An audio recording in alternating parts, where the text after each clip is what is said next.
A to Z news network में आप सभी का इस्तकबाल है। हाइड्रा कमिश्नर एवी रंगनाथ ने जुमेरात को गंगाराम टैंक का मुआयना किया।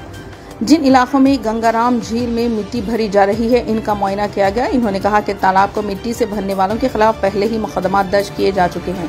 इन्होंने कहा कि हाइड्रा पुलिस स्टेशन कायम होने के बाद तालाबों को मिट्टी से भरने वालों के खिलाफ बराह रास्त मुकदमा दर्ज कराएंगे। गंगाराम झील के हवाले से तमाम महकमों के अफसरान के साथ एक मीटिंग का इनेकाद किया जा रहा है। जो लोग जमीन पर अपनी मिल्कियत का दावा करते हैं, उन्हें तमाम दस्तावेजात के साथ हाजिर होने का मशवरा दिया गया। इन्होंने कहा कि वो मिट्टी फेंकने को रोक देंगे।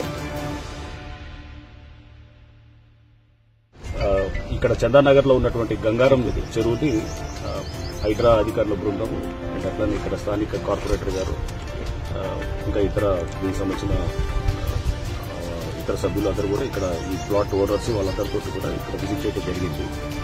సో దీంట్లో ఎమ్మెల్యే గారు, ఇక్కడ స్థానిక ఎమ్మెల్యే గారు గాంధీ గారు, వారు ఇక్కడ ఈ చెరువు డంపింగ్ జరుగుతుంది, ఇక్కడ కట్టడి చేయలేకపోతున్నారనే దాని మీద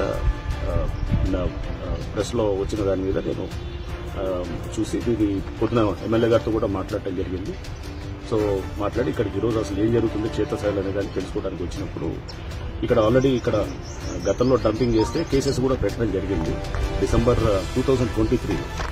అట్లానే ఈ మధ్య కూడా డంపింగ్ చేస్తున్నప్పుడు హైడ్రా ఎవరైతే కనుక సెక్యూరిటీ ఉన్నారో ఇక్కడ వాళ్ళు కూడా పట్టుకొని ఇక్కడ వాళ్ళు కూడా కంప్లైంట్స్ ఇచ్చారు. కంప్లైంట్స్ ఇచ్చి పోలీస్ స్టేషన్ కూడా కంప్లైంట్స్ కూడా లాంచ్ చేయడం జరిగింది.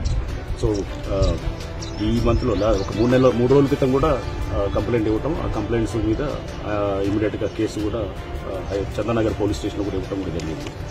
లాస్ట్ మంత్ కూడా ఇవ్వటం జరిగింది. సో ఇట్లా ఈ కంప్లైంట్స్ ఇవ్వటం అన్ని కూడా జరుగుతూనే ఉంది.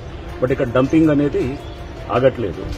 సో ఈ నేపథ్యంలోనే యాక్చువల్ గా ప్రభుత్వం అట్లనే ముఖ్యమంత్రి గారు కూడా హైడ్రాకు ఒక పోలీస్ స్టేషన్ ఉంటే చాలా ఇంపార్టెంట్ అనే దాన్ని చూస్తూ, ఎందుకంటే ఫస్ట్ ఒక చెరువుని కబ్జా చేయాలంటే కనుక మొదటి స్టెప్ ఏంటంటే దాంట్లో డంపింగ్ చేయడం, అంటే కన్స్ట్రక్షన్ డెబ్రీ అంతా తీసుకొచ్చి దీంట్లో డంప్ చేసి దాన్ని చదును చేసి ఆ తర్వాత అది ముందు చదును చేసిన తర్వాత నెక్స్ట్ దాంట్లో స్ట్రక్చర్స్ వస్తాయన్నమాట. అంటే పర్మిషన్ తీసుకోవడం ఇవన్నీ అనేది జరుగుతుంది.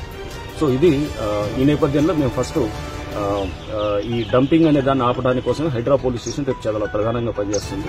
దీని వెనకాల అంటే ఊరినే బండ్లు పట్టుకోవటం కాదు, డ్రైవర్లను పెట్టడం కాదు, దాని వెనకాల ఎవరున్నారు, వ్యాపారస్తులు ఎవరు డంప్ చేస్తున్నారు, ఆ ప్లాట్ ఓనర్స్ ఎవరన్నా దాంట్లో ఇన్వాల్వ్ అయినారా, దాంట్లో ఎక్కడి నుంచి తీసుకొచ్చి ఎక్కడ డంప్ చేస్తున్నారు, ఇవన్నీ కూడా చెక్ చేసి హైడ్రా పోలీస్ స్టేషన్ రాగానే ఆ వెహికల్స్ కూడా సీజ్ చేసి చేయడం జరుగుతుంది. సో బట్ అప్పటిదాకా మేము స్థానిక పోలీస్ స్టేషన్లో కంప్లైంట్ ఇస్తున్నాము, వాళ్ళు కూడా కేసులు పెడుతున్నారు. బట్ దీనికి ఎప్పుడైనా కానీ దీన్ని చెక్ చేయాలంటే మూలాల్లోకి వెళ్లాల్సింది. మూలాల్లోకి వెళ్లి అసలు దాంట్లో మెయిన్ వెనకాల ఉన్నటువంటి వాళ్ళని మనం తీస్తే తప్ప ఈ డంపింగ్ అనేది ఆగదు. సో దీని త్వరలో చెక్ పెడతాము. బట్ అప్పటిదాకా కొంత ఇదేంటే మా వాళ్ళు పట్టుకుంటూనే ఉన్నారు, పట్టుకొని అక్కడ స్థానికంగా ఇస్తూనే ఉన్నారు, కానీ బట్ ఇంకా ఆగట్లేదు. దీని మీద అంటే డిఆర్ఎఫ్ సిబ్బంది ఇప్పటికీ హైడ్రా నుంచి వాళ్ళు చాలా చెరువుల్లో కూడా గస్తీ కాస్తున్నారు. గస్తీ కాసి రాత్రిపూట చాలా బండ్లు పట్టుకుంటున్నారు. ఈ లాస్ట్ 2 నెలల్లోనే దాదాపు 10-15 సార్లు పట్టుకొని కూడా హ్యాండ్ ఓవర్ చేసిన సందర్భాలు కూడా ఉన్నాయి. అండ్ మేము ఇంకా కూడా ఈ గస్తీ విస్తృతం చేసి ఈ బండ్లు కూడా పట్టుకొని వాటిని సీజ్ చేసి కోర్టుకు పెట్టడంతో పాటు దాని వెనకాల ఉన్న వాళ్ళని కూడా రేపు తప్పకుండా వాళ్ళకు కూడా కోర్టులో పెట్టడం, వాళ్ళ మీద చట్టపరంగా చర్యలు తీసుకోవడం జరుగుతుంది.